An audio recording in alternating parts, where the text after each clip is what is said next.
2, 3, go. So, eto po guys, ang ating Barbie na ating papaliguan. Pasensya na po kayo sa buhok niya. Tignan nyo po, oh. Ayan, oh. So, ayan, una ay babasahin natin siya. Good things. Ayan. Pagkatapos, hot oil keratin. Tingnan yan. Ito nga pala guys, ito ang gagamitin natin. Keratin, lightness keratin. Yung hot oil sana pero hindi na lang. O, konti lang ang lagay mo para hindi masobrahan. Ganito, hindi ganyan ang paglalagay.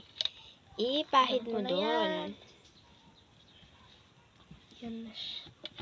Kung masobrahan kasi, sobra siya guys. Ito siyang ano. Para lumambot kasi guys, ano ang freezing ng hair.